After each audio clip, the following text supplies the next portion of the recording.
Capítulo 4. Las faltas de los otros. Primer epígrafe.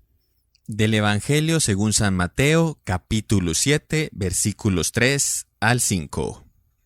¿Cómo es que ves la mota en el ojo de tu hermano y no reparas en la viga que hay en el tuyo? Hipócrita, saca primero la viga de tu ojo y entonces podrás ver para sacar la mota del ojo de tu hermano. Segundo epígrafe. De Buda. Es fácil ver las faltas de los otros, pero difícil ver las propias. Mostramos las faltas de los otros como paja aventada al viento, pero ocultamos las propias como un jugador astuto esconde el dado. Es divertido reírse de un hipócrita, y los últimos años han dado a los norteamericanos una gran cantidad de cosas de las que reírse. Tomemos, por ejemplo, al presentador radiofónico conservador Rush Limbaugh, quien una vez dijo, en respuesta a la crítica de que en Estados Unidos se enjuicia un número desproporcionado de hombres negros por delitos relacionados con las drogas, que los consumidores de droga blancos también deberían ser atrapados y enviados río arriba. En el año 2003 se vio forzado a comerse sus palabras cuando unos agentes de Florida descubrieron su compra ilegal de cantidades masivas de OxyContin, un calmante también conocido como heroína rústica. Otro caso parecido ocurrió en mi estado natal, Virginia. El diputado del Congreso, Ed Schrock, se oponía claramente a los derechos de los homosexuales, al casamiento homosexual y a la entrada de los homosexuales en el servicio militar. Hablando de realizar el servicio con ellos, dijo: «Me refiero a que están en las duchas con ustedes, en los comedores con ustedes». En agosto de 2004 fueron hechas públicas cintas de audio con mensajes que Schrock, un hombre casado, había dejado en Megamates, una línea de sexo telefónico interactivo. Schrock describió las características anatómicas del tipo de hombre que estaba buscando, junto con otros actos que estaba interesado en realizar. Hay un placer especial en la ironía de un moralista que es descubierto en la misma falta moral que había condenado. Es como el placer que proporciona un chiste bien contado. Algunos chistes son divertidos, como un dicho ingenioso, pero la mayoría requiere de 3 protagonistas, digamos 3 hombres, que entran en un bar uno a uno. O bien aquel de un cura, un ministro protestante y un rabino que están en un bote salvavidas. Los 2 primeros establecen las normas y el tercero las infringe. En la hipocresía, la prédica previa del hipócrita es el montaje, mientras que la acción hipócrita que comete es la culminación ingeniosa. El escándalo es un gran entretenimiento porque permite que la gente sienta desprecio, una emoción moral que proporciona sentimientos de superioridad ética sin pedir nada a cambio. Con desprecio no se necesita corregir lo errado, como con el enojo, o abandonar la escena, como con el miedo o el disgusto. Y lo mejor de todo es que el desprecio está hecho para compartirlo.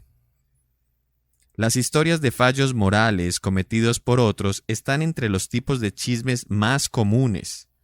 Son un producto de primera necesidad en los programas de radio y ofrecen un camino rápido para que las personas muestren que comparten una orientación moral común. Cuéntenle a un conocido una historia cínica o crítica que termine con ambos sonriendo y asintiendo con la cabeza y ¡voilá! Ahí tienen un vínculo. Bueno, ahora dejen de sonreír.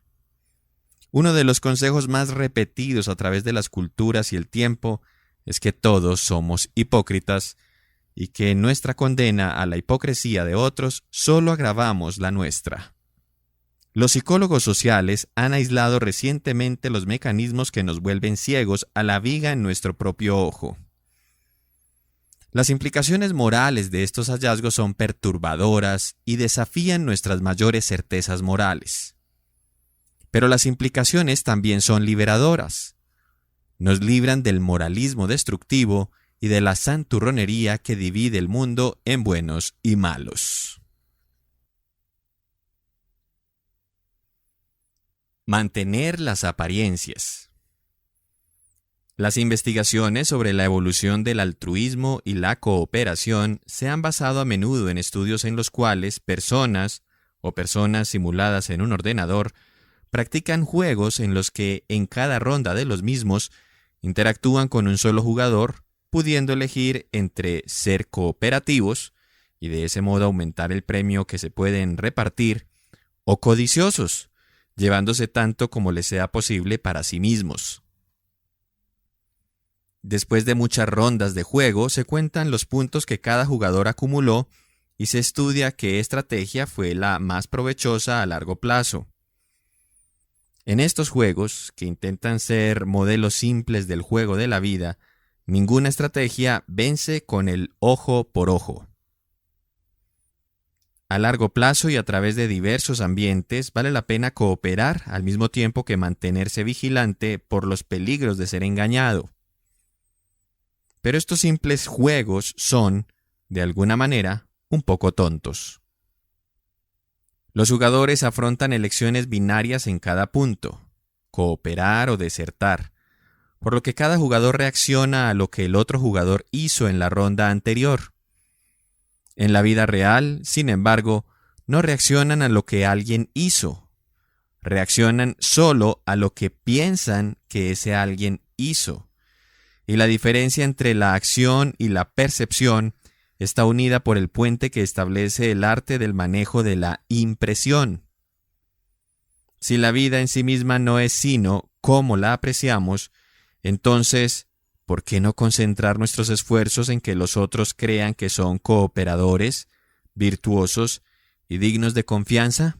Por esta razón, Maquiavelo, cuyo nombre se ha convertido en sinónimo del uso del poder astuto e inmoral, escribió 500 años atrás que la gran mayoría de la humanidad está satisfecha con las apariencias, como si fueran realidades, y frecuentemente están más influidos por las cosas que se aparentan que por las que son.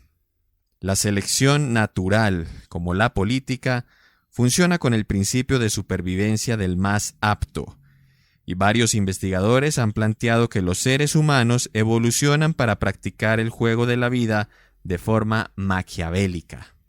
La versión maquiavélica del ojo, por ejemplo, es hacer todo lo que puedan para cultivar la reputación de un compañero confiable, aunque vigilante, cualquiera que sea la realidad.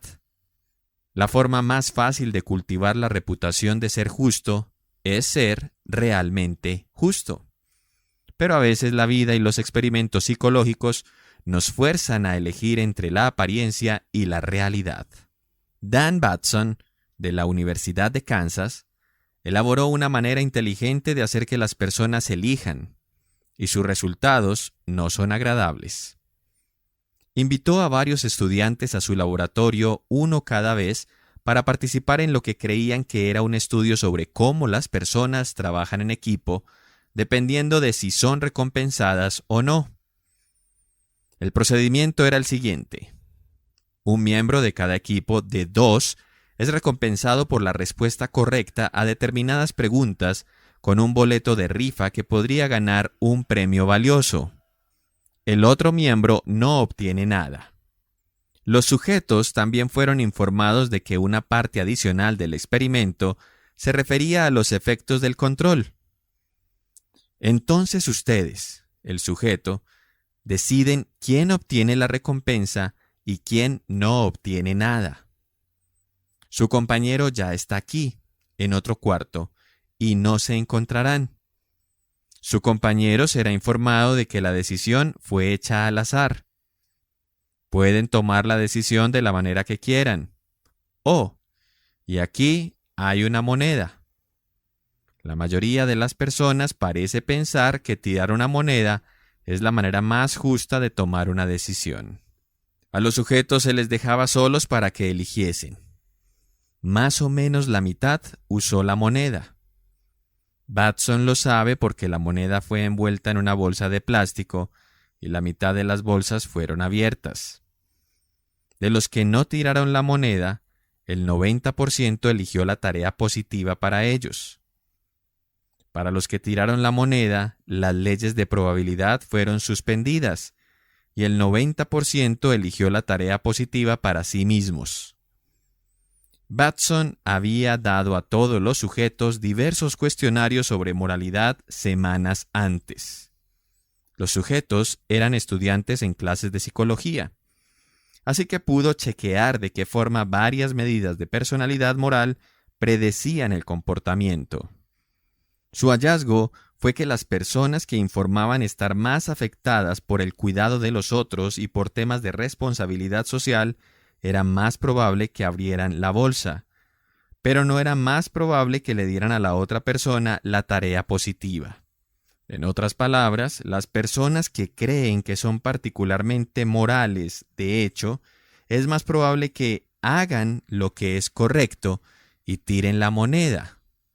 Pero cuando esa moneda está en su contra, encuentran la manera de no hacerle caso y de seguir sus propios intereses. Batson llamó a esta tendencia de valorar la apariencia de la moralidad sobre la realidad hipocresía moral. Los sujetos de Batson que tiraron la moneda informaron en un cuestionario que habían tomado la decisión de manera ética. Después de su primer estudio, Batson se preguntó si quizá esas personas se engañaban a sí mismas al no explicitar claramente lo que significaría cara o cruz. Veamos, cara, eso significa que, sí, obtengo la buena. Pero cuando etiquetó los dos lados de la moneda para eliminar cualquier ambigüedad, no hubo diferencia. La única manipulación que tuvo efecto fue poner un gran espejo en la sala, justo frente al sujeto, y al mismo tiempo acentuar la importancia de la justicia en las instrucciones. En este caso, cuando las personas eran forzadas a pensar en la justicia y se podían ver haciendo trampa en el espejo, dejaban de hacerlo. Como Jesús y Buda decían en las citas iniciales de este capítulo, es fácil detectar a un tramposo cuando nuestros ojos están mirando hacia afuera, pero difícil cuando miran hacia adentro. La sabiduría popular de todo el mundo coincide. A pesar de ver los 7 defectos de otros, no vemos nuestros 10 defectos propios. Proverbio japonés. Un macho cabrío no se da cuenta de que huele mal. Proverbio nigeriano. Probar que las personas son egoístas o que a veces harán trampa cuando saben que no serán atrapadas parece ser la mejor forma para incluir un artículo en el diario de resultados increíblemente obvios.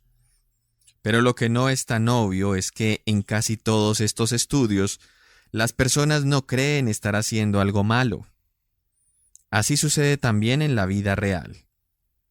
Desde la persona que te corta el paso en la autopista hasta los nazis que organizaban campos de concentración, la mayoría de la gente cree que son buenos y que tiene buenas razones para realizar sus acciones.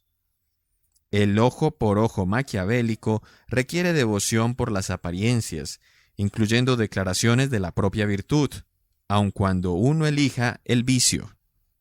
Y tales declaraciones son las más efectivas cuando la persona que las realiza las cree realmente.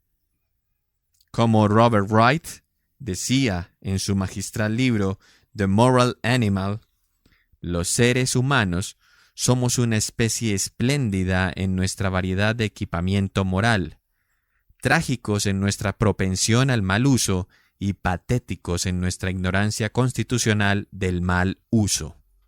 Si Wright está acertado sobre nuestra ignorancia constitucional acerca de nuestra hipocresía, entonces la admonición de los sabios respecto a dejar de sonreír tontamente tal vez no sea más efectiva que decirle a una persona depresiva que se anime. Como dije en el capítulo 2, ustedes no pueden cambiar sus filtros mentales solo con el poder de la voluntad. Tienen que comprometerse en actividades como la meditación o la terapia cognitiva para entrenar al elefante. pero al menos una persona depresiva generalmente admitirá que está deprimida. Curar la hipocresía es mucho más difícil porque parte del problema es que no creemos que haya un problema. Estamos bien armados para la batalla en un mundo maquiavélico de manipulación de la reputación, y una de nuestras armas más importantes es el engaño de decirnos que no somos combatientes. Así, ¿cómo nos saldremos con la nuestra?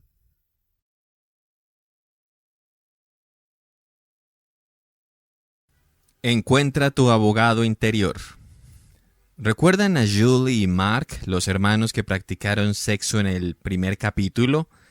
La mayoría de las personas condenaba sus acciones aún en ausencia de daño y luego inventaban razones, a veces malas razones, para justificar sus condenas. En mis estudios sobre el juicio moral he visto que las personas son hábiles para encontrar razones con las que sostener sus sentimientos viscerales. El jinete actúa como un abogado a quien el elefante ha contratado para representarlo en el tribunal de la opinión pública. Una de las razones por la que a menudo las personas desconfían de los abogados es porque estos pelean por los intereses de sus clientes, no por la verdad. Para ser un buen abogado, a veces resulta eficaz ser un buen mentiroso. Aunque muchos abogados no dirían una mentira directa, la mayoría hará lo que pueda para esconder hechos inconvenientes mientras teje una historia alternativa y plausible para el juez y el jurado, una historia que a veces sabe que no es cierta. Nuestro abogado interior trabaja de la misma manera, excepto que en el fondo, en realidad nosotros creemos las historias que inventamos. Para entender su forma de actuar, debemos atraparlo en acción. Debemos observar cómo lleva a cabo tareas tanto de poca como de mucha presión. A veces las personas consultan a sus abogados para comprobar que un curso de acción en particular sea acertado. Ahí no hay presión, solo dime si puedo hacer esto. El abogado revisa las leyes relevantes y los procedimientos más útiles y nos da un veredicto. Sí, hay un precedente legal o regulado para eso. O quizá no, y entonces, como abogado tuyo, te recomienda que no sigas con ese curso de acción.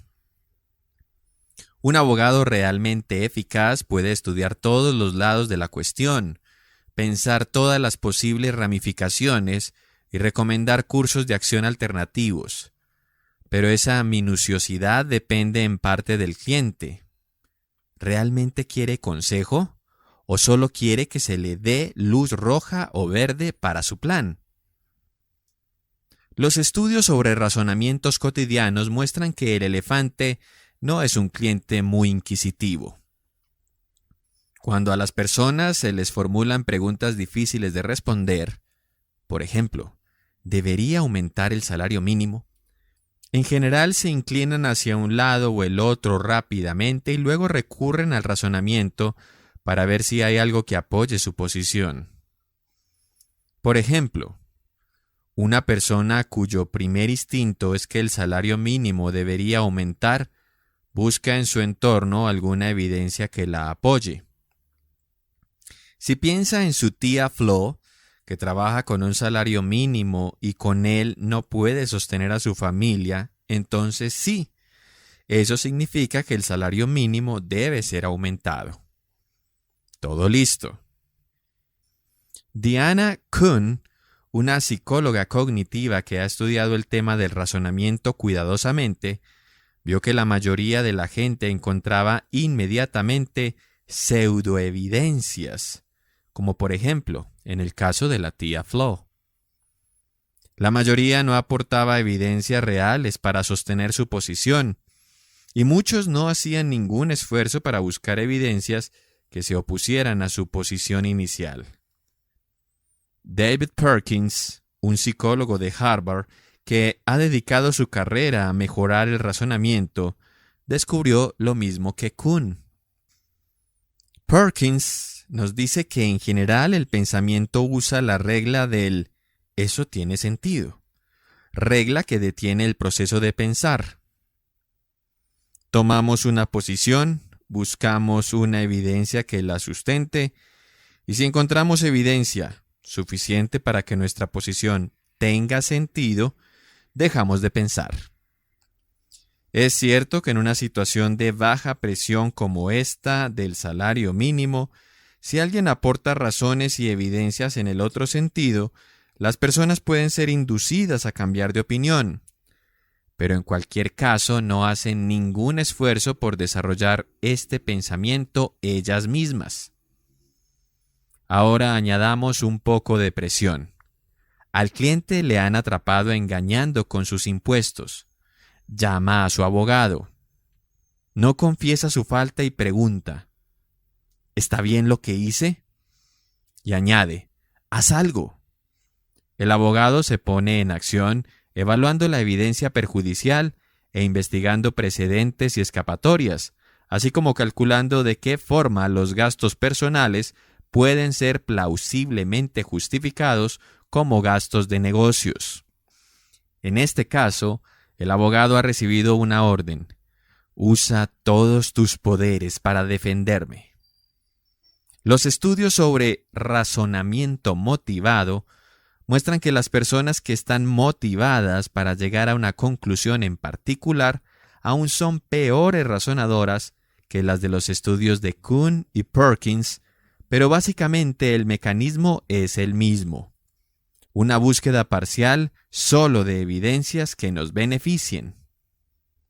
Las personas a quienes se les dice que tuvieron unos resultados bajos en una prueba de inteligencia social piensan con más esfuerzo para encontrar respuestas que desacrediten esa prueba.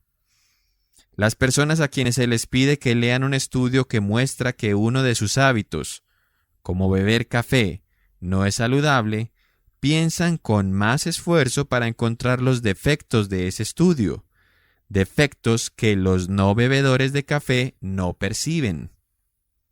Una y otra vez, los estudios muestran que las personas emprenden una misión cognitiva para encontrar razones que sustenten sus creencias o acciones preferidas. Y como solemos tener éxito en esta misión, terminamos con la ilusión de haber sido objetivos. Realmente creemos que nuestra posición está racional y objetivamente justificada. Benjamin Franklin, como siempre, mostraba ser un sabio frente a estos trucos, pero también evidenció tener un discernimiento poco usual al atraparse a sí mismo en un acto contradictorio. En una ocasión, durante una larga travesía en barco, cuando los marineros asaban pescado en una parrilla, la boca se le hacía agua a pesar de ser vegetariano. Dudé un rato entre el principio y la inclinación, hasta que recordé que cuando abrieron el pescado, había pescados más pequeños en sus estómagos, y luego pensé: si se comen unos a otros, no veo por qué no puedo comerlos yo. Así que no me lo tomé tan a pecho y seguí comiendo con los demás, aunque de vez en cuando volvía a la dieta vegetariana. Franklin concluyó: qué conveniente es esto de ser criaturas razonables, ya que nos permite encontrar o inventar una razón para cada cosa que tenemos ganas de hacer.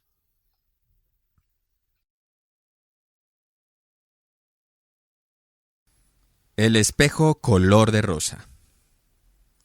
No quiero culpar solo al abogado. Este es, después de todo, el jinete. Sus personalidades son conscientes y razonan, y sigue las órdenes del elefante. Sus personalidades son inconscientes y automáticas. Los dos están confabulados para ganar en el juego de la vida practicando el maquiavélico ojo por ojo, y ambos niegan que lo estén haciendo. Para ganar en este juego deben presentar ustedes su mejor personalidad a los otros. Deben parecer virtuosos, lo sean o no, y deben ganar los beneficios de la cooperación que desean, lo merezcan o no. Pero por supuesto todos los demás están desarrollando el mismo juego, y por lo tanto también deben jugar a la defensiva. Deben ser cautelosos y preservarse ante los otros, así como esforzarse para reclamar más de lo que merecen. La vida social siempre es, por lo tanto, un juego de comparación social. Siempre debemos compararnos y comparar nuestras acciones con las de otras personas, y de alguna manera debemos hacer girar esas comparaciones a nuestro favor. En la depresión, parte de la enfermedad es que ese giro va hacia el otro lado, como describió Aaron Beck con su tríada cognitiva. Soy malo, el mundo es terrible y mi futuro es desolador. Pueden hacer girar una comparación aumentando sus propias reclamaciones o menospreciando las de los otros. Pueden también esperar, dado lo que he dicho hasta ahora, que eso lo hacemos todos, pero el hallazgo más coherente de la investigación psicológica es que somos bastante precisos en nuestras percepciones acerca de los otros. De hecho, nuestras percepciones de nosotros mismos son las que están distorsionadas, porque nos vemos en un espejo color de rosa. En Lake Wobegon, la ciudad mítica de Garrison Keillor, todas las mujeres son fuertes, todos los hombres son apuestos, y todos los chicos están por encima del promedio de inteligencia. Pero si los wobegonianos fueran gente real, irían más lejos. La mayoría creería que son más fuertes, más apuestos y más inteligentes que el promedio wobegoniano. Cuando se les pide a los norteamericanos y a los europeos que se clasifiquen a sí mismos en cuanto a virtudes, habilidades u otros rasgos deseables, incluyendo la inteligencia, la pericia para conducir y las habilidades sexuales y éticas, la gran mayoría dice que está por encima del promedio. Este efecto es más débil en los países de Asia del Este y puede que no exista en Japón. En una serie de brillantes experimentos, Nick Epley y David Dunning comprendieron cómo hacemos esas clasificaciones. Pidieron a diversos alumnos de la Universidad de Cornell que predijeran cuántas flores comprarían en el próximo evento de caridad y cuántas compraría el alumno promedio de Cornell. Luego comprobaron el comportamiento real. Las personas habían sobreestimado mucho su propia virtud, pero estuvieron bastante cerca en su predicción de lo que harían los otros.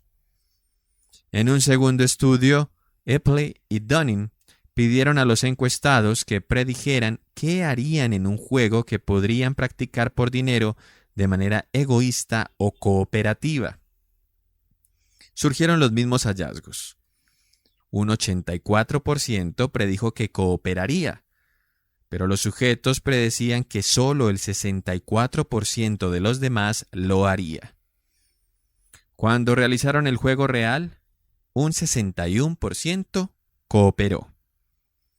En un tercer estudio, Epley y Dunning pagaron $5 a la gente por participar en un experimento y luego preguntaron qué parte de ese dinero donarían, hipotéticamente, si les incitaran a hacer una donación caritativa después del estudio. Las personas dijeron, en promedio, que donarían $2.44 y que los demás solo donarían $1.83. Pero cuando el estudio se volvió a realizar con un requerimiento real de donar dinero, la donación promedio fue de $1.53.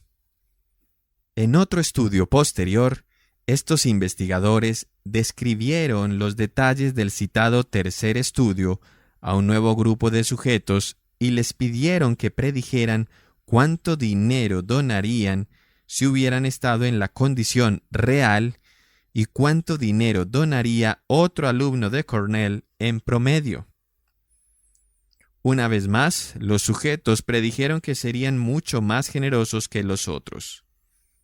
Pero luego vieron la cantidad real de dinero donado por los sujetos reales del tercer estudio y comprobaron que el promedio era de $1.53. Tras obtener esta información, se dio a los sujetos la oportunidad de revisar sus estimaciones de lo que harían ellos, y así lo hicieron. Bajaron sus estimaciones respecto a lo que otros darían, pero no cambiaron las estimaciones de lo que darían ellos mismos. En otras palabras, los sujetos usaron adecuadamente la información de la valoración básica para revisar sus predicciones sobre los otros, pero rehusaron aplicarla a sus prometedoras evaluaciones de sí mismos. Juzgamos a los otros por sus comportamientos, pero creemos que tenemos información especial sobre nosotros mismos. Sabemos realmente cómo somos por dentro. Así que con facilidad podemos encontrar maneras de justificar nuestros actos egoístas y aferrarnos a la ilusión de que somos mejores que los otros. La ambigüedad ayuda y alienta la ilusión. Muchos rasgos, como el liderazgo, se pueden definir de tantas maneras que uno es libre de elegir el criterio que más le favorezca. Si tengo confianza en mí mismo, puedo definir el liderazgo como confianza. Si pienso que soy superior a la gente en determinadas habilidades, puedo definir el liderazgo como la habilidad para entender e influir en la gente. Cuando nos comparamos con otros, el proceso general es formular la pregunta, inconsciente y automáticamente, para que el rasgo en cuestión se relacione con un aspecto positivo percibido por nosotros mismos y luego buscar evidencias de que ellos tienen ese aspecto positivo en cuestión. Una vez que encontramos una evidencia, cuando disponemos de una historia que tiene sentido, hemos terminado. Podemos dejar de pensar y deleitarnos con nuestro amor propio. No es ninguna sorpresa, por tanto, que en un estudio realizado en 1 millón de alumnos de escuelas secundarias norteamericanas, el 70% pensó que estaba por encima del promedio en su habilidad de liderazgo, mientras que solo un 2% pensó que estaba por debajo del promedio. Todos pueden encontrar alguna habilidad que se interprete como que está relacionada con el liderazgo, y luego encontrar alguna evidencia de que uno tiene esa habilidad. Los profesores de instituto son menos sabios que los alumnos de escuelas secundarias en este aspecto, pues un 94% de nosotros piensa que trabajamos por encima del promedio. Pero cuando no hay mucho espacio para la ambigüedad, ¿qué altura física tenemos realmente? O si seríamos unos buenos malabaristas, por ejemplo, las personas tendemos a ser mucho más modestas. Si el único efecto de estos exagerados prejuicios que inflan la estima significara que las personas se sienten bien consigo mismas, esto no sería un problema. De hecho, hay evidencias abundantes de que las personas que tienen ilusiones positivas generalizadas sobre sí mismas, sus habilidades y sus perspectivas futuras son mentalmente sanas, felices y agradables que las personas que carecen de estas ilusiones. No obstante, tales prejuicios pueden hacer que las personas sientan que merecen más de lo que tienen, creándose así el marco para disputas sin fin con otras personas que también se sienten con los mismos derechos. Me peleé una y otra vez con mis compañeros de cuarto de primer año de instituto. Había traído muchos de nuestros muebles, incluyendo un refrigerador muy caro, y hacía la mayor parte del trabajo para mantener nuestro espacio común limpio. Después de un tiempo me cansé de hacer más de lo que me correspondía y lo dejé todo sin limpiar, esperando a que la habitación estuviera tan desordenada como para que alguien la ordenara y limpiara. Nadie lo hizo, pero se apercibieron de mi resentimiento y eso los unió en el odio común que cosecharon hacia mí. Al año siguiente, cuando ya no vivíamos juntos, nos hicimos más amigos. Cuando mi padre nos condujo a mí y a mi refrigerador hasta el instituto el primer año, me dijo que las cosas más importantes no las aprendería en el aula, y tenía razón. Me llevó mucho tiempo aprender a convivir con mis compañeros de cuarto, pero finalmente me di cuenta de lo tonto que había sido ese primer año. Por supuesto, seguía pensando que hacía más de lo que correspondía. Pero mientras estaba pendiente de cada cosa que hacía por el grupo, solo era consciente de una porción de las contribuciones de todos los demás. Y aunque hubiese estado acertado respecto a mi aportación, era tan altivo como para organizar el resto de las aportaciones. Revisaba las cosas que me importaban, como mantener el refrigerador limpio, y luego me daba un sobresaliente en esa acción. Como ocurre con otras comparaciones sociales, la ambigüedad nos permite organizar las comparaciones de manera que nos favorezcan, para luego buscar evidencias de que somos excelentes cooperadores. Los estudios sobre esas reclamaciones inconscientes exageradas muestran que cuando maridos y esposas estiman el porcentaje de trabajo doméstico que cada uno realiza, su estimación supera el 120%. Cuando alumnos de MBA que trabajan en grupo hacen estimaciones de sus contribuciones al equipo, esa estimación supera el 139%. Siempre que se forman grupos cooperativos que suelen actuar en beneficio mutuo, los prejuicios egoístas amenazan con llenar de resentimiento a los miembros del equipo.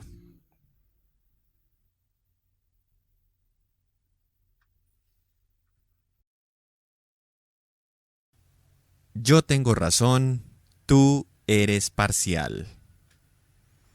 Si esposas, colegas y compañeros de cuarto caen tan fácilmente en el resentimiento, las cosas solo pueden empeorar cuando las personas que carecen de afecto u objetivos comunes tienen que negociar. Se utilizan vastos recursos sociales en los litigios, en las huelgas, en los trámites para los divorcios y en la violencia que nace después de conversaciones de paz fracasadas, para que luego los mismos prejuicios egoístas actúen fomentando la indignación hipócrita. En estas situaciones de gran presión, los abogados, reales y metafóricos, están trabajando contrarreloj para girar y distorsionar el caso a favor de su cliente. George Loewenstein y sus colegas de Carnegie Mellon encontraron una manera de estudiar el proceso dando a parejas de sujetos objeto de investigación un caso legal real para leer sobre un accidente de motocicleta ocurrido en Texas, asignando a un sujeto el papel de acusado y al otro de demandante, y luego dándoles dinero real para negociar. Se pidió a cada pareja que llegara a un acuerdo justo y fueron advertidos de que, si fracasaban en llegar a ese acuerdo, se les impondría un arreglo y los costes del tribunal serían deducidos del total de la suma entregada, dejando que ambos jugadores salieran perdiendo.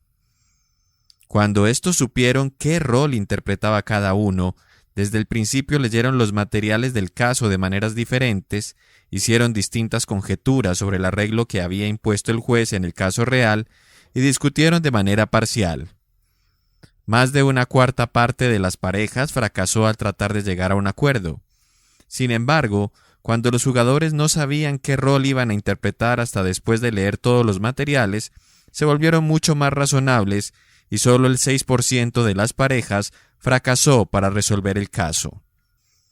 Aún reconociendo que esconder las identidades a los negociadores hasta el último momento no es realmente una opción en el mundo real, Loewenstein empezó a encontrar maneras de desprejuiciar a los negociadores que saben sus identidades desde el principio.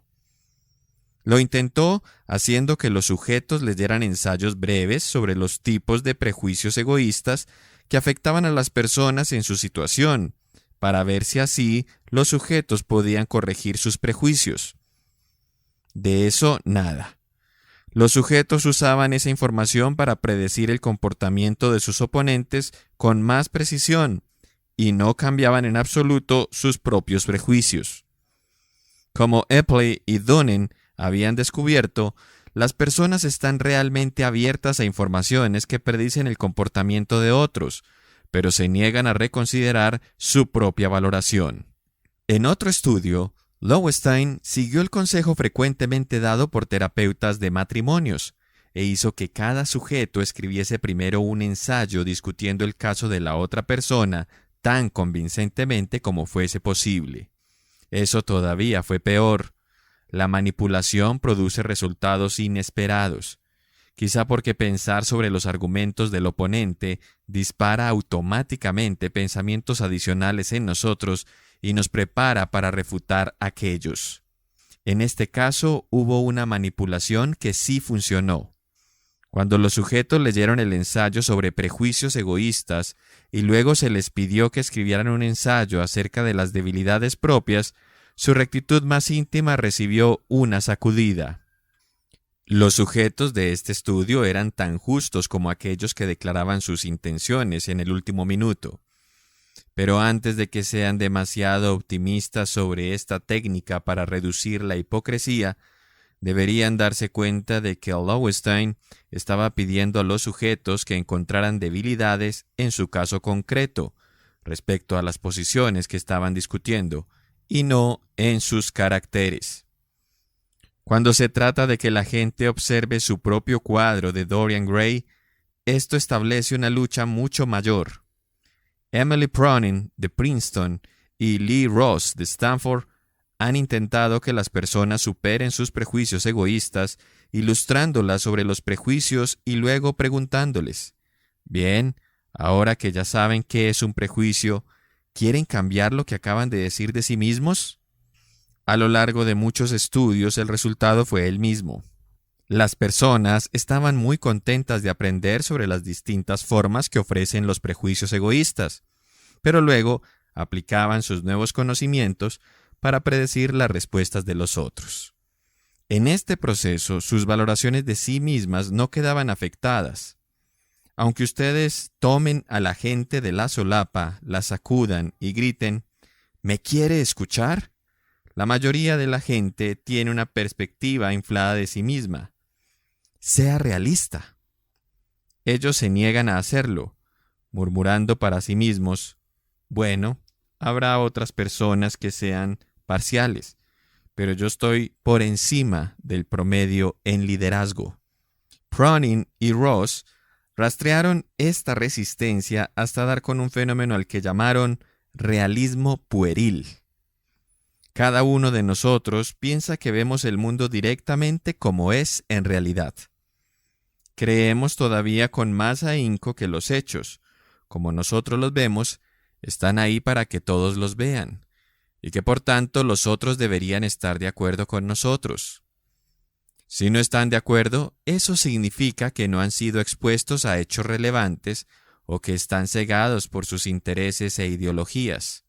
Las personas reconocen que sus propios contextos han moldeado sus perspectivas, pero tales experiencias se suele considerar que profundizan su discernimiento. Por ejemplo, ser doctor confiere a una persona un discernimiento especial sobre problemas de la industria del cuidado de la salud, pero el contexto de otras personas se usa para explicar sus prejuicios y sus motivaciones encubiertas. Por ejemplo, los doctores piensan que los abogados no están de acuerdo con ellos sobre compensaciones por lesiones, no porque trabajen con las víctimas de mala praxis, ya que entonces tienen sus propios discernimientos especiales, sino porque sus intereses propios sesgan sus pensamientos. A los realistas pueriles les parece diáfano como la luz del sol que todos están influidos por sus ideologías y sus intereses propios, excepto yo. Yo veo las cosas como son. Si tuviera que nominar un candidato para el mayor obstáculo a la paz mundial y la armonía social, ese sería el realismo pueril, porque se puede extrapolar fácilmente del nivel individual al grupal. Mi grupo piensa lo correcto, porque vemos las cosas como son. Aquellos que no coinciden obviamente están sesgados por sus religiones, sus ideologías o sus propios intereses.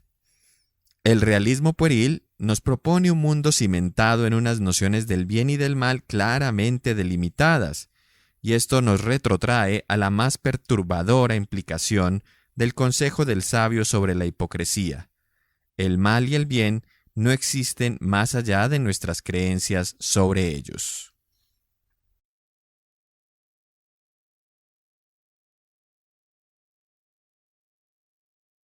Satanás se satisface.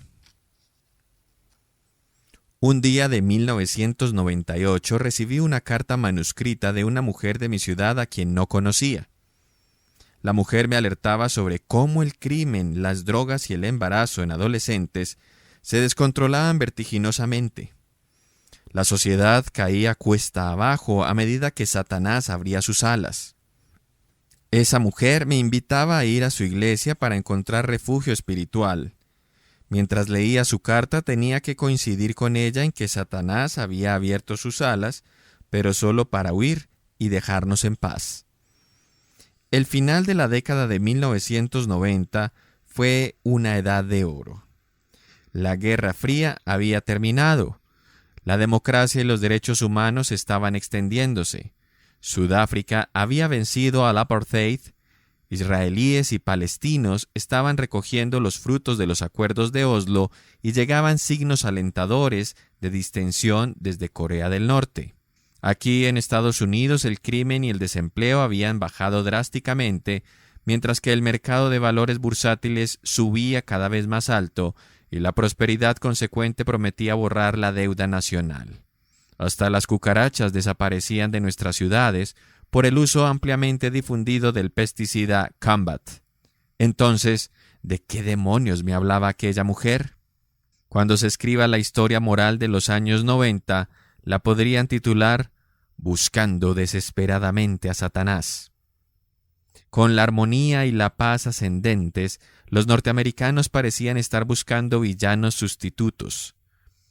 Lo intentamos con traficantes de drogas, pero entonces la epidemia de crack menguó, y raptores de niños, quienes son, en general, uno de los padres.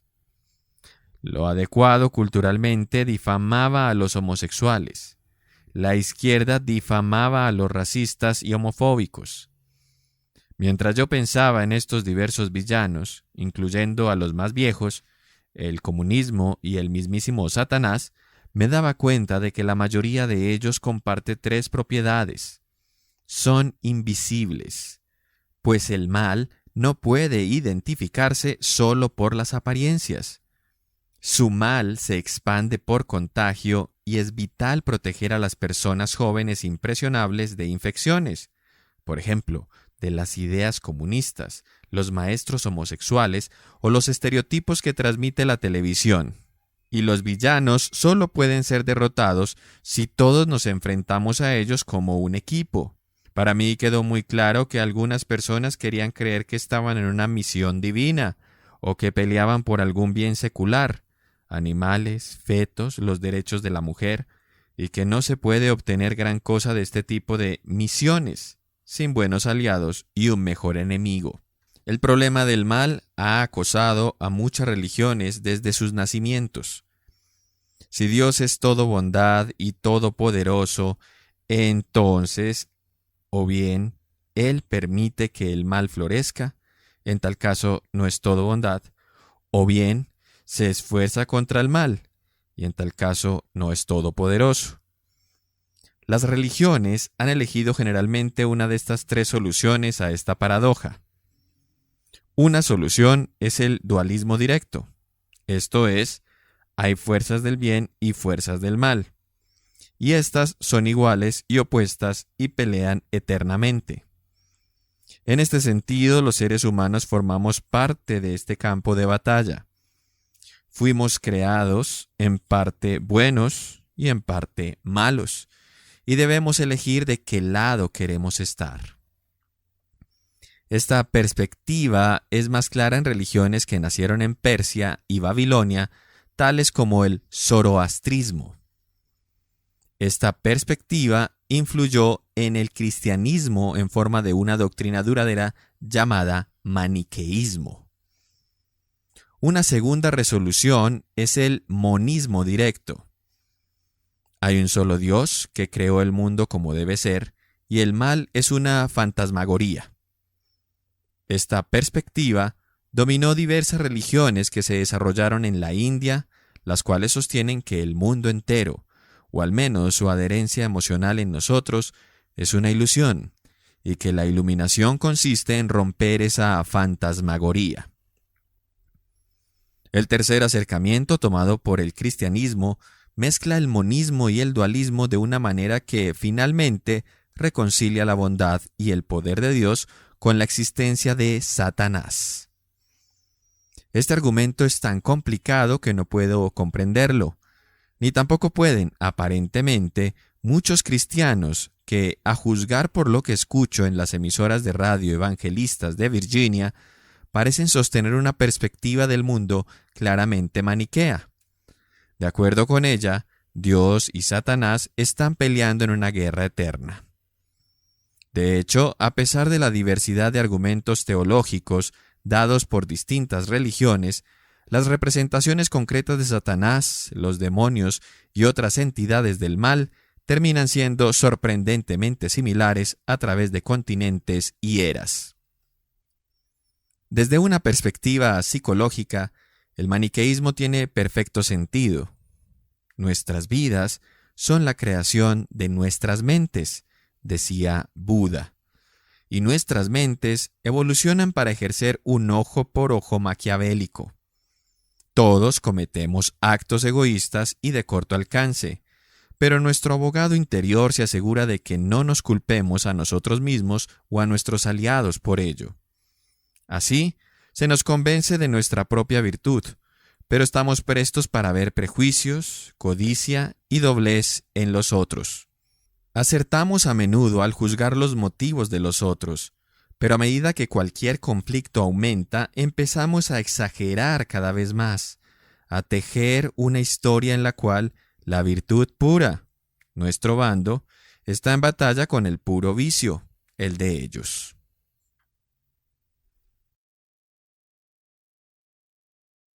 El mito del puro mal. En los días que siguieron a la llegada de aquella carta, pensé mucho sobre la necesidad del mal. Decidí escribir un artículo sobre esta necesidad, usando las herramientas de la psicología moderna para entender el mal de una manera nueva. Pero tan pronto como empecé a realizar esa investigación, comprendí que ya era tarde. Llevaba 1 año de retraso.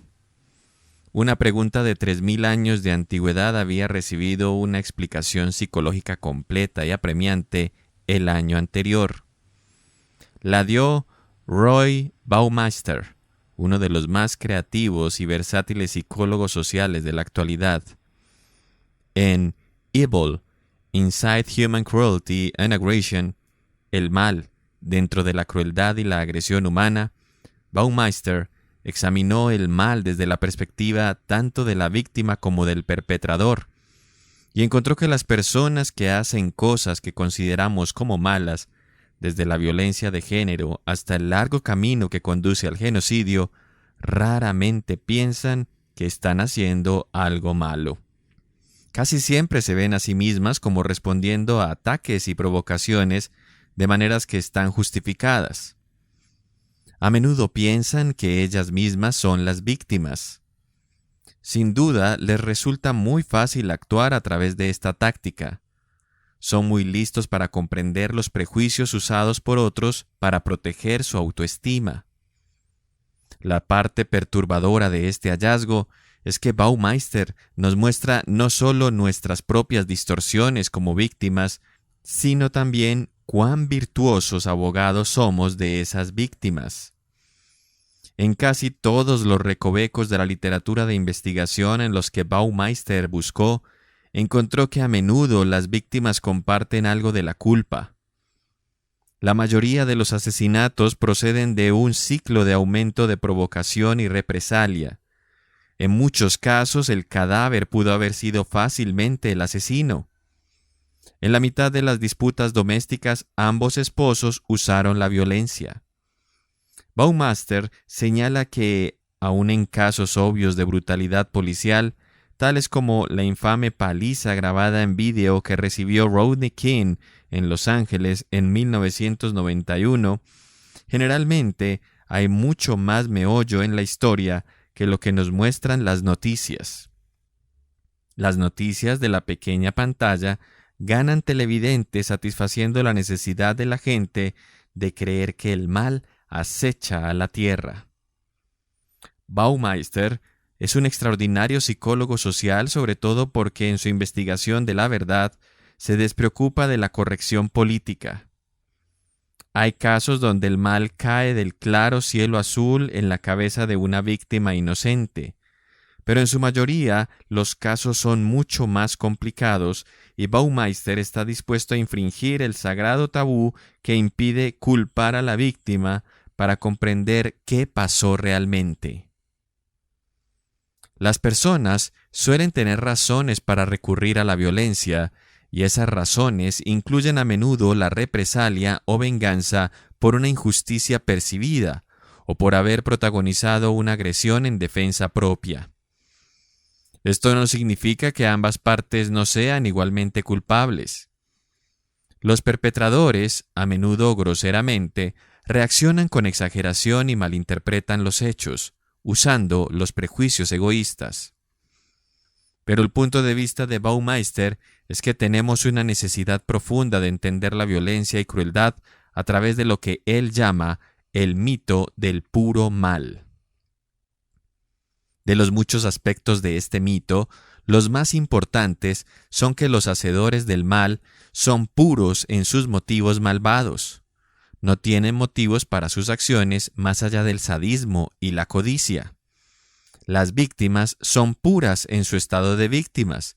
No hicieron nada para recibir esta victimización. Y el mal viene de fuera y está asociado con un grupo o fuerza que ataca a nuestro grupo. Además, cualquiera que cuestione la aplicación del mito, que se atreva a empantanar las aguas de la certeza moral, está en la liga del mal. El mito del puro mal es el prejuicio egoísta esencial, la forma última del realismo pueril. Y también es la causa última de la mayoría de los ciclos de violencia que sufrimos desde hace tiempo, porque ambas partes lo usan para encerrarse en un esfuerzo maniqueísta. Cuando George Bush dijo que los terroristas del 11 de septiembre hicieron lo que hicieron porque odian nuestra libertad, mostró una pasmosa carencia de discernimiento psicológico. Ni los secuestradores del 11 de septiembre ni Bin Laden se sentían particularmente tristes porque las mujeres norteamericanas puedan conducir, votar y usar bikinis. Sería mejor decir que muchos extremistas islámicos quieren matar a norteamericanos porque están usando el mito del puro mal para interpretar la historia arábiga y los eventos actuales. Ven a Norteamérica como el gran Satanás, el villano actual en un largo desfile de humillación occidental hacia las naciones y personas árabes. Hicieron lo que hicieron como una reacción a las acciones de Norteamérica y al impacto causado en Oriente Próximo, como se aprecia a través de las distorsiones del mito del puro mal. Por muy horroroso que sea que los terroristas reúnan a todos los civiles en la categoría de enemigos y luego los maten indiscriminadamente, al menos tales acciones tienen un sentido psicológico, mientras que matar por sentir odio hacia la libertad no lo tiene. En otra inquietante conclusión, Baumeister encontró que hay 4 causas principales para la violencia y la crueldad. Las 2 primeras son atributos obvios del mal: codicia, ambición, violencia por una ganancia personal directa, como en un robo, y sadismo, placer en lastimar a las personas. Pero la codicia, ambición, solo explica una pequeña porción de la violencia y el sadismo casi ninguna. Al margen del campo de los dibujos animados para niños y las películas de terror, las personas casi nunca lastiman a otras por el mero goce de herir a alguien. Las 2 causas más grandes del mal son valores positivos que tratamos de inculcar a nuestros hijos: autoestima alta e idealismo moral. Tener autoestima alta directamente no causa violencia, Pero cuando la alta autoestima de alguien es irrealista o narcisista, entonces se ve amenazada por la realidad y como reacción a esas amenazas, las personas, particularmente los hombres jóvenes, a menudo atacan violentamente. Baumeister cuestiona la utilidad de muchos programas que tratan de aumentar la autoestima directamente, en vez de enseñar habilidades de las que se pueda estar orgulloso. Ese aumento directo puede fomentar potencialmente un narcisismo inestable. La autoestima amenazada explica la existencia de una gran porción de violencia a escala individual, pero para llevar realmente a cabo una atrocidad masiva se necesita idealismo, la creencia de que la violencia es un medio para un fin moral. Las mayores atrocidades del siglo XX fueron llevadas a cabo en gran parte por hombres que pensaban que estaban creando una utopía, o bien por hombres que creyeron que estaban defendiendo sus tierras o tribus de un ataque. El idealismo se vuelve peligroso con facilidad porque comporta casi inevitablemente la creencia de que el fin justifica los medios. Si están ustedes peleando por el bien o por Dios, lo que importa es el resultado, no el camino que tomen. Las personas tenemos poco respeto por las reglas en sí mismas, aunque respetemos los principios morales que subyacen a la mayoría de ellas. Pero cuando una misión moral y las reglas legales son incompatibles, nos suele importar más la misión. La psicóloga Linda Skitka considera que cuando las personas tienen sentimientos morales fuertes sobre un tema controvertido, cuando tienen un mandato moral, les importa mucho menos la justicia del procedimiento en casos dirimidos en un tribunal. Quieren que los buenos muchachos sean liberados por cualquier medio y que los malos muchachos sean sentenciados por cualquier medio.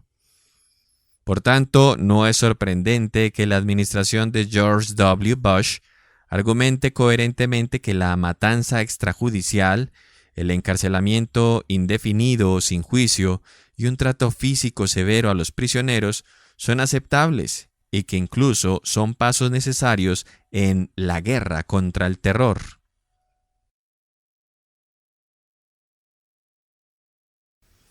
Encontrar el gran camino. En mis clases de filosofía me encuentro a menudo con la idea de que el mundo es una ilusión. Nunca supe realmente qué significaba eso, aunque parecía profundo. Pero después de 2 décadas de estudiar psicología moral, pienso que finalmente lo entendí. El antropólogo Clifford Geertz escribió que el hombre es un animal suspendido en redes de significación que él mismo ha hilado. Esto es, el mundo en que vivimos no está hecho realmente de rocas, árboles y objetos físicos. Es un mundo de insultos, oportunidades, símbolos de estatus, traiciones, santos y pecadores. Todas estas son creaciones humanas que, a pesar de ser reales a su manera, no lo son en el sentido que las rocas y los árboles sí son reales. Estas creaciones humanas son como las hadas de Peter Pan. Solo existen si se cree en ellas. Son Matrix, de la película con ese título. Son una alucinación consensuada. El abogado interior, el espejo color de rosa, el realismo pueril y el mito del puro mal son mecanismos que conspiran para tejernos una red de significación de la cual ángeles y demonios pelean por salir y nuestra mente, siempre juzgando, nos da constantes destellos de aprobación y desaprobación junto con la certeza de que estamos en el lado de los ángeles.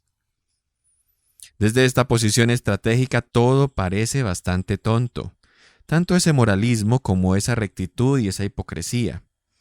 Es incluso más que tonto, es trágico, porque sugiere que los seres humanos nunca lograremos un estado duradero de paz y armonía. Entonces, ¿qué podemos hacer al respecto? El primer paso es verlo como un juego y dejar de tomárnoslo tan en serio. La gran lección que viene de la antigua India es que la vida, tal como la experimentamos, es un juego llamado samsara, un juego en el cual cada persona juega con su dharma, es decir, su rol o parte en un juego gigante. En el juego del samsara ocurren cosas buenas y las personas son felices. Luego les ocurren cosas malas y están tristes o enojadas. Y así continúa el juego hasta que las personas mueren. Luego renacen nuevamente y todo se repite. El mensaje central del Bhagavad Gita, un texto capital del hinduismo, es que no se puede dejar el juego completamente. Todos tienen un rol que desempeñar en el funcionamiento del universo y deben realizarlo.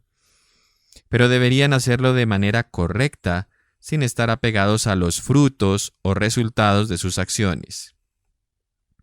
El Dios Krishna dice: Amo al hombre que no odia ni se regocija, que no se lamenta ni desea, que es el mismo con amigos y enemigos, el mismo si es despreciado o respetado, el mismo en el calor y el frío, en el placer y en el dolor, que ha puesto a un lado el apego y permanece inmóvil frente al halago o la culpa, contento con lo que sea que aparezca en su camino.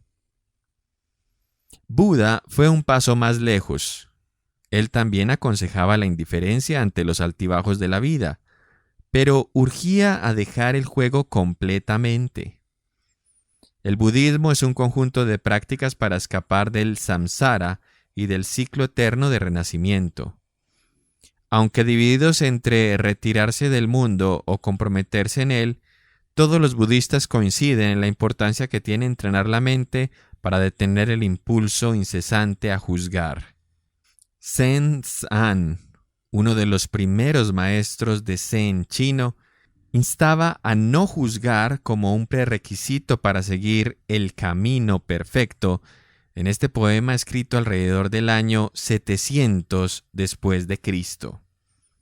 El camino perfecto es difícil solo para aquellos que son muy exigentes, sin agradar, sin desagradar. Todo será entonces claro. Haz una diferencia muy sutil, y el cielo y la tierra se separarán.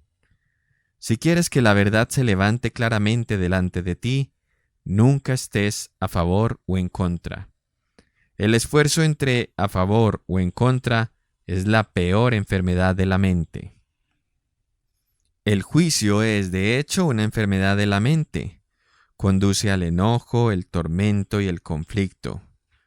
Pero como vimos en el capítulo 2, también es la condición normal de la mente, pues el elefante está siempre evaluando, siempre diciendo me gusta o no me gusta. Entonces, ¿cómo pueden cambiar sus reacciones automáticas? Ya sabemos que no podemos decidir sin más, dejar de juzgar a otros o dejar de ser hipócritas. Pero como Buda mostró, el jinete puede aprender gradualmente a domesticar al elefante, y la meditación es uno de los caminos para hacerlo.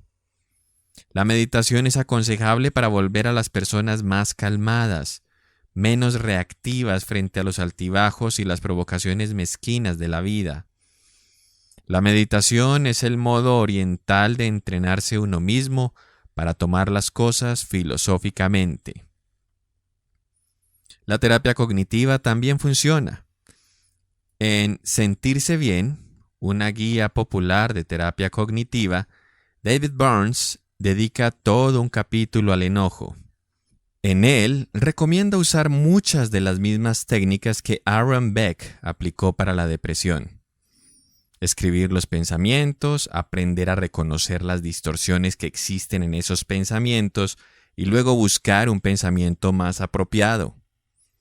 Burns se concentra en aquellas ideas preconcebidas que todos tenemos acerca de cómo debería funcionar el mundo y cómo nos deberían tratar las personas.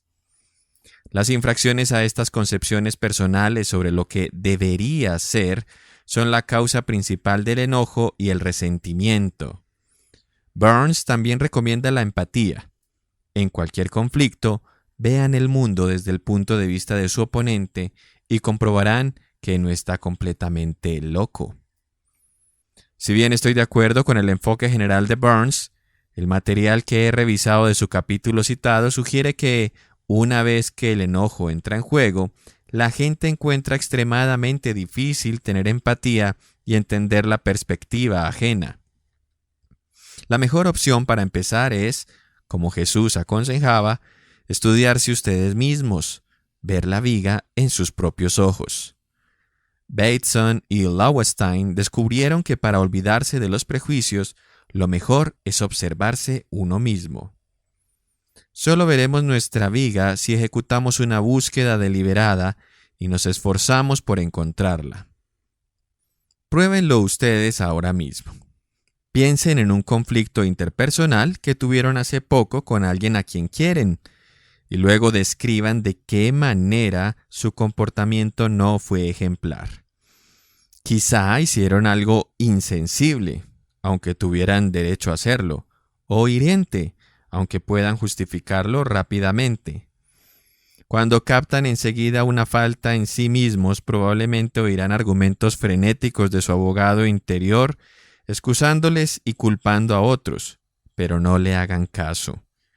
Están tratando de encontrar al menos una cosa que quizá, solo quizá, hicieron mal. Cuando se quitan una astilla de un dedo, este duele brevemente, pero luego sienten alivio e incluso placer. Cuando encuentran una falta en sí mismos, les dolerá brevemente, pero si continúan y reconocen esa falta, probablemente serán recompensados con unos destellos de placer que está mezclado con una pizca de orgullo. Es el placer de sentirse responsables por el propio comportamiento. Es el sentimiento de honor. Encontrar la culpa en sí mismo es también la llave para superar la hipocresía y el juicio que dañan tantas relaciones valiosas. En el instante en que ven que han hecho alguna contribución a un conflicto, su enojo se suaviza. Quizás solo un poco, pero lo suficiente como para que puedan reconocer algún mérito en su oponente. Tal vez piensen que siguen teniendo razón y que la otra persona está equivocada, pero si pueden pensar que ustedes tienen razón en alguna cosa y su oponente la puede tener en otra, entonces han sentado la base para establecer una disculpa efectiva que no sea humillante. Por ejemplo, tomen una pequeña parte del desacuerdo y digan: no debería haber hecho X, y puedo entender por qué sentiste Y. Luego, por el poder de reciprocidad, la otra persona probablemente sentirá una fuerte necesidad de decir algo así como: sí, estaba realmente triste por X, pero supongo que no debería haber hecho P. Por tanto, puedo entender por qué sentiste Q. La reciprocidad ampliada por el prejuicio egoísta hizo que se separasen cuando estaban igualando su contienda con insultos o gestos hostiles, pero ahora pueden dar la vuelta al proceso y usar la reciprocidad para liquidar el conflicto y salvar esa relación. La mente humana tal vez haya sido moldeada por procesos evolutivos con objeto de aplicar el ojo por ojo maquiavélico y podría estar equipada con procesos cognitivos que nos predisponen a la hipocresía, a la validez y a los conflictos morales. Pero a veces, conociendo la estructura y las estrategias de la mente, podemos evitar el antiguo juego de la manipulación social y entrar en un juego que nosotros hayamos elegido. Si ven la viga en su ojo, podrán volverse menos parciales, menos moralistas y a partir de ahí menos propensos a mantener discusiones y conflictos. Entonces pueden empezar a seguir el camino perfecto, la senda de la felicidad que discurre a través de la aceptación, que es el tema del próximo capítulo.